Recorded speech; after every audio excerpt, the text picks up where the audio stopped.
आज मैं आपको करवाने वाली हूँ यशस्वी योजना की बुक, जिसमें मैं करवाने वाली हूँ आपको साइंस के सारे क्वेश्चन। ऑलरेडी सिर्फ साइंस के एक बार मैराथन में, फिर मैं करवाऊँगी आपको सामाजिक के, उसके बाद हम करेंगे जीके के, देन हम मैथ्स के क्वेश्चन करेंगे, क्योंकि मैथ्स के क्वेश्चनों को टाइम देना पड़ता है। अब देखो, सामाजिक विज्ञान मतलब सामान्य विज्ञान, इसमें क्या होता है? विज्ञान की वह शाखा, तभी विज्ञान एवं उसकी शाखा, साइंस एंड इट्स ब्रांचेस, इसके बारे में पढ़ लेते हैं। विज्ञान का स्वरूप। विज्ञान शब्द अंग्रेजी के शब्द साइंस का हिंदी रूपांतरण है, और साइंस शब्द लैटिन भाषा के साइंटिया से बना है, जिसका अर्थ है जानना, टू नो। विज्ञान की परिभाषा प्रकृति के कर्मबद्ध अध्ययन से अर्जित एवं प्रयोगों से पुष्टि वर्गीकृत ज्ञान को विज्ञान कहते हैं। अब विज्ञान क्या होता है? इसकी शाखाएं, प्रारंभिक इसकी शाखाएं केवल 2 थी, भौतिक विज्ञान और जीव विज्ञान। लेकिन अब इसकी विज्ञान का सम्यक अध्ययन करने के लिए विज्ञान को कई शाखाओं में बांटना पड़ा। इसमें क्या है? कुछ मुख्य शाखाएं इस प्रकार की, जैसे एपीकल्चर, जिसमें मधुमक्खी पालन के बारे में अध्ययन करते हैं। आर्बोरिकल्चर, जिसके बारे में वृक्ष एवं सब्जियों का अध्ययन करते हैं। एग्रोनॉमी, खाद्यान्नों के उत्पादन एवं कृषि प्रौद्योगिकी एवं विकास के बारे में अध्ययन करते हैं। एंटोनॉमी, जिसे काइकी भी बोलते हैं। एंटोनॉमी जंतुओं एवं पादपों की आंतरिक संरचना का अध्ययन होता है इसमें। क्रोनोलॉजी, कालक्रम अनुसार ऐतिहासिक तथ्यों एवं तथ्यों का अध्ययन होता है। साइटोलॉजी कोशिका विज्ञान, पादप एवं जंतु कोशिका का अध्ययन। हॉर्टिकल्चर, उद्यान से संबंधित पादपों का अध्ययन। सेरिकल्चर, रेशम कीट के जनन का अध्ययन। सिस्मोग्राफी, यानी कि भूकंप के कारण विस्तार एवं पूर्वानुमान का अध्ययन, यानी भूकंप विज्ञान जिसे कहते हैं। टैक्सोनॉमी में जंतुओं एवं पादपों का वर्गीकरण पढ़ते हैं।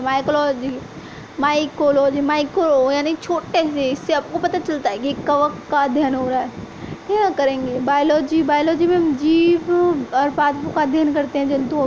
जूलॉजी में हम सिर्फ जंतुओं का करते हैं। बोटैनी में हम सिर्फ पादपों का अध्ययन ही करते हैं, वनस्पति, पादप, ठीक है। मार्फोलॉजी यानी आकार की, जीवों की आकृति का एवं संख्याओं का अध्ययन। अब मार्फोलॉजी से आपको पता ही चल रहा है कि इसके आकार है, बाकी आकार की अगर दिया हुआ हो तो आपको पता चल जाएगा, आकार का अध्ययन होता है।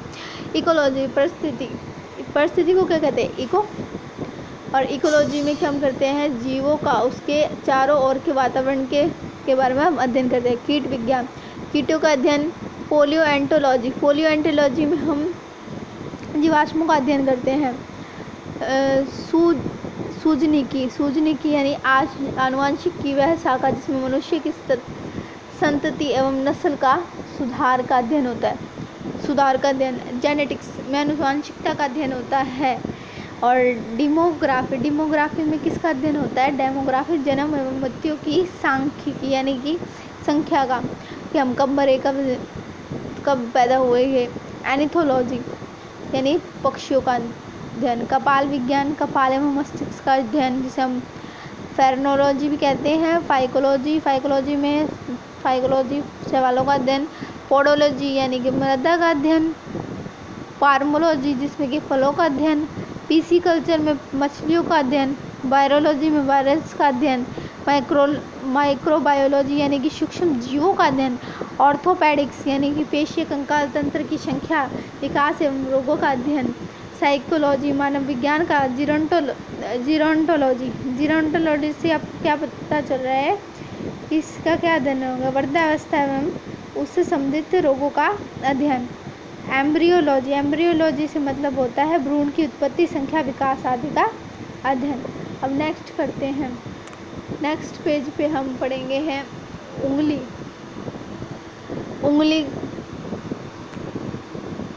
उंगली की छाप का विज्ञान, यानी डैक्टिलोग्राफी, फिंगरप्रिंट से संबंधित अध्ययन, ठीक है। कॉस्मोलॉजी का अर्थ होता है विश्व की, यानी कि विश्व की संरचना, उत्पत्ति एवं विकास का अध्ययन। डेंड्रोक्रोनोलॉजी यानी कि पेड़ों की वृद्धि, वलय द्वारा आयु की बात करना। व्यवहार विज्ञान, हम जंतु के व्यवहार के बारे में पढ़ते हैं। हिस्टोलॉजी, ऊतकों का अध्ययन। हिस्टोलॉजी में क्या करते हैं? ऊतकों का अध्ययन। जियोलॉजी, भूगर्भ का अध्ययन। फिजिक्स में द्रव्य, ऊर्जा एवं पारस्परिक क्रियाओं का अध्ययन। मौसम विज्ञान, मौसम संबंधी परिवर्तनों का अध्ययन। कल्टीवेशन घासों का अध्ययन। एंथोलॉजी फूलों का अध्ययन। और फ्लोरिकल्चर सजावटी पुष्पों का संवर्धन एवं अध्ययन करवाना। पोडोलॉजी रोग विज्ञान। स्पर्मोलॉजी बीजों का अध्ययन। औषधि विज्ञान क्या होता है? औषधि पौधों का अध्ययन। कॉग्नेसी ऊतक संवर्धन विज्ञान। टिश्यूज कल्चर यानी कृत्रिम माध्यम का ऊतक बनाना, ठीक है। परागकण विज्ञान यानी पैलिनोलॉजी परागकणों का अध्ययन। रसायन विज्ञान केमिस्ट्री पर यानी पदार्थ का संरचना उसके गुणों का अध्ययन। किसके? ठीक। अब देखिए एपीकल्चर में किसका अध्ययन होता है? आपको बताया था कि एपीकल्चर में मधुमक्खियों का अध्ययन करते हैं। अब बात करते हैं पोडोलॉजी में किसका अध्ययन होता है? मृदा से, ठीक है। हॉर्टिकल्चर में किसका अध्ययन होता है? हॉर्टिकल्चर में हमने पढ़ा था कि सजावटी पौधों का हम अध्ययन करते हैं। सेरिकल्चर में हम रेशम कीट को कैसे पाला जाता है उसके बारे में बात करते हैं, ठीक है। जंतु एवं पादपों के वर्गीकरण का अध्ययन करते हैं वर्गीकी में। आप इस तरीके से पढ़ेंगे तो ये गलत है, आपको इस तरीके से पढ़ना चाहिए। एपीकल्चर में किसका अध्ययन होता है? मधुमक्खी का, सामान्य मक्खी का, फलों का या रेशम कीट का? अब रेशम कीट का अध्ययन कहाँ करते हैं हम? सेरिकल्चर में। फलों का हम पेडोलॉजी में, यानी कि इधर दे रखा हुआ है देखो, फलों का अध्ययन पायोलॉजी में कहते हैं, पायोलॉजी। और सामान्य मक्खी का तो कोई बात ही नहीं, मधुमक्खी का आएगा, ठीक है। पेडोलॉजी में मृदा का, फूलों का, जल से या फलों से। फलों का पाडोलॉजी, जैसे कि यहाँ पे बायोलॉजी। और फूलों का अध्ययन हम करते हैं किस में करते हैं हम? फूलों का अध्ययन करते हैं हम एंथोलॉजी में, ठीक है। ये रहा। और अब बात करते हैं तो फिर हम इसमें किसका अध्ययन करेंगे? मृदा का। हॉर्टिकल्चर में हम अध्ययन करते हैं सजावटी पादपों का, ठीक है। सेरिकल्चर में किसका अध्ययन करते हैं? रेशम कीट पालन का। जंतु एवं पादपों के वर्गीकरण का अध्ययन करते हैं हम वर्गीकी में। जंतुओं के व्यवहार का अध्ययन हम करते हैं एंथोलॉजी में। फलों का अध्ययन कहलाता है पायोलॉजी। जंतु एवं आवास के संबंध का अध्ययन विज्ञान को जिस शाखा में होता है, विज्ञान की किस शाखा में होता है? ये इकोलॉजी में। इसमें आवास के बारे में हम पढ़ते हैं। अब मानव मस्तिष्क के बारे में आपको बताया था, मानव मस्तिष्क के बारे में किस शाखा में अध्ययन होता है? साइकोलॉजी में, ठीक है। अब नेक्स्ट है 10वां क्वेश्चन, पक्षियों का अध्ययन कहलाता है, पक्षियों का अध्ययन करते हैं हम एंथोलॉजी में। अब हाइड्रोपोनिक्स में पौधों को किसके माध्यम की आवश्यकता होती है? अब किसके माध्यम के बिना कुछ की आवश्यकता होती है? मिट्टी की। बिना मिट्टी के तो हो नहीं सकता। जियोलॉजी में किसका अध्ययन होता है? किसका अध्ययन होता है? भूगर्भ का, ठीक है। फिंगरप्रिंट का अध्ययन होता है डैक्टोग्राफी में। डिटेक्ट बोलते हैं ना, वृद्धावस्था यानी ओल्ड एज के बारे में हम पढ़ते हैं जीरोंटोलॉजी। कल्टीवेशन में हम अध्ययन किसका करते हैं? कल्टीवेशन में हम अध्ययन करते हैं, तो आइए देखते हैं कल्टीवेशन में हम किसका अध्ययन करते हैं।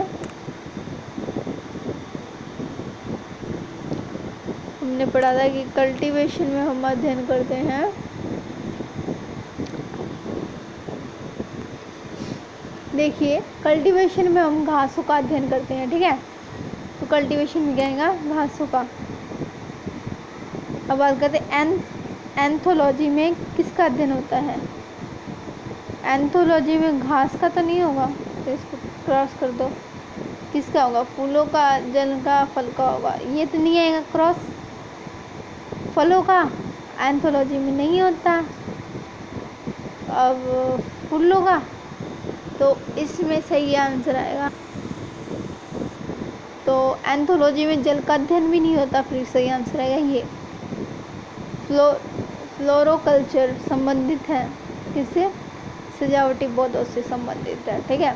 तिथियों का अध्ययन कहलाता है क्रोनोलॉजी। बताया भी था मैंने आपको शायद तक कि भाई हाँ बताया था, इसी में अभी अभी थोड़ी देर पहले मैंने इसको बताया था।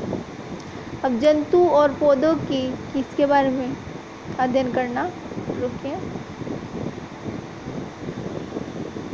सॉरी, जंतु एवं पौधों की आंतरिक संरचना के बारे में पढ़ना क्या कहलाता है। इसमें कानिकी दे रखा है, कानिकी नहीं काय की है, ठीक है, काय की ये ठीक है, काय की।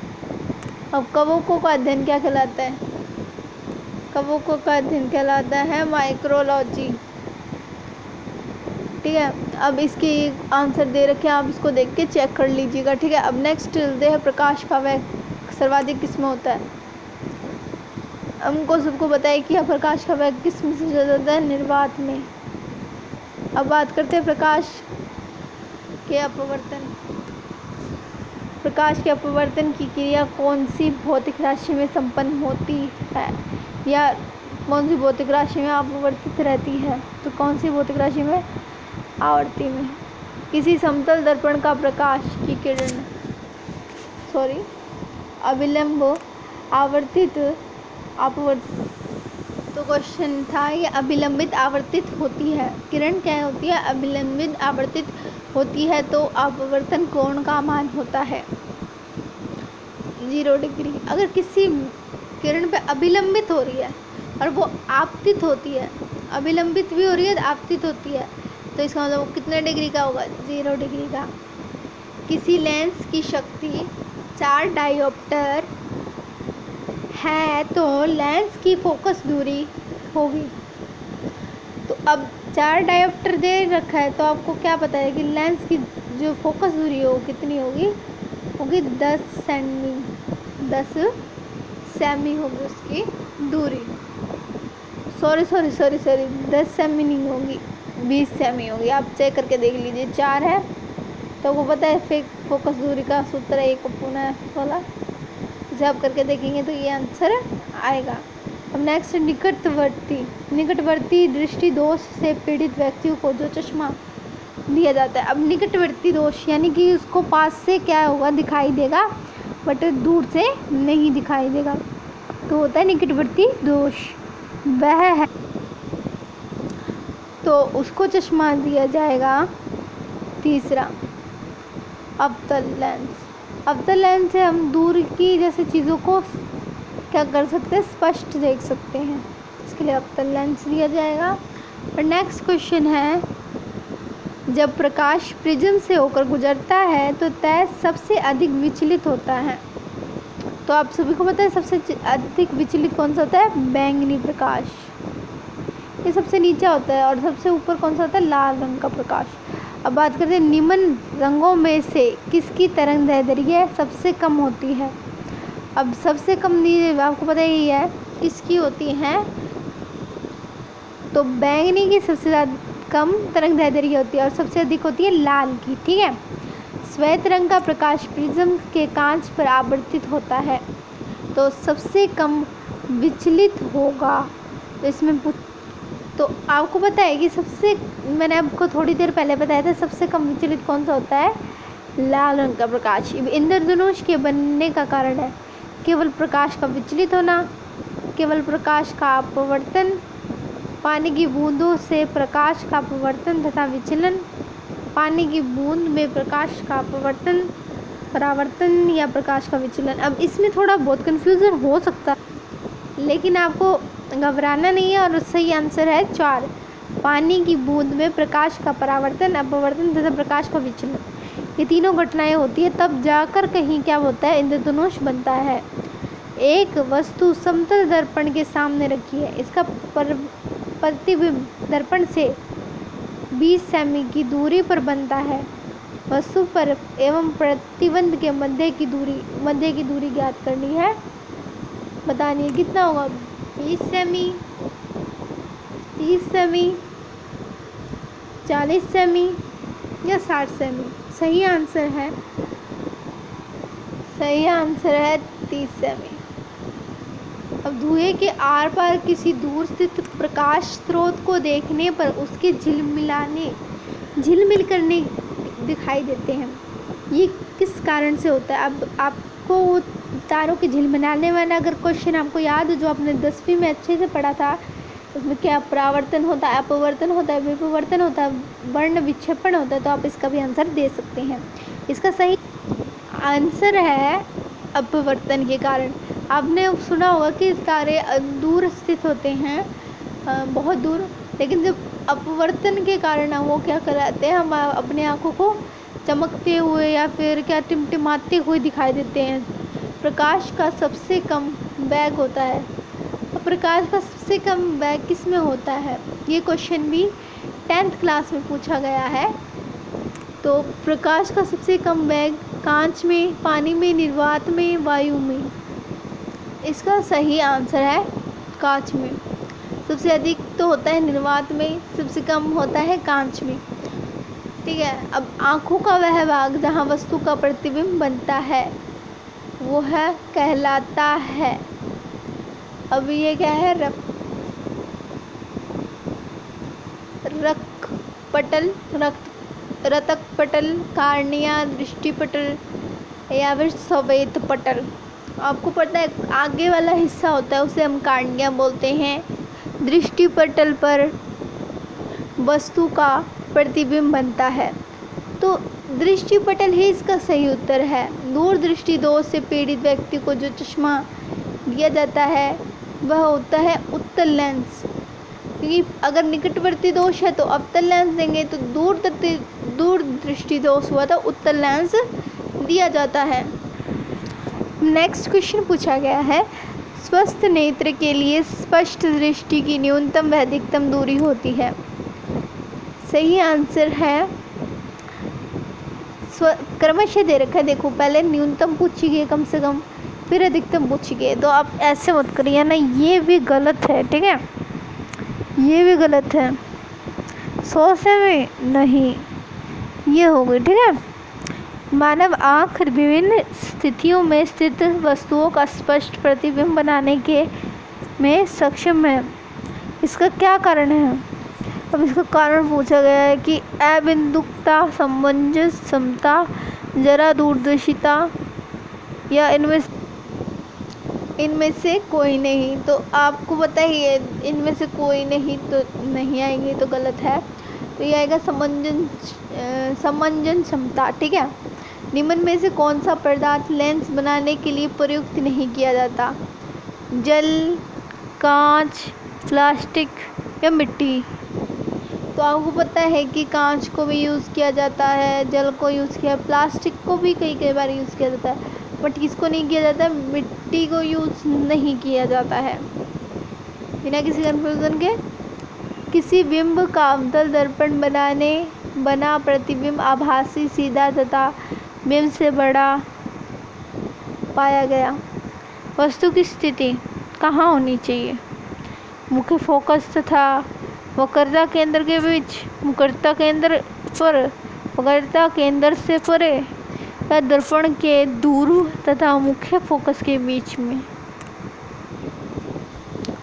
तो सही आंसर होना चाहिए दर्पण के ध्रुव तथा मुख्य फोकस के बीच में। अगर कोई वस्तु बड़ी है बहुत ज़्यादा, ठीक है, तो वो कहाँ बनेगी? बीच में।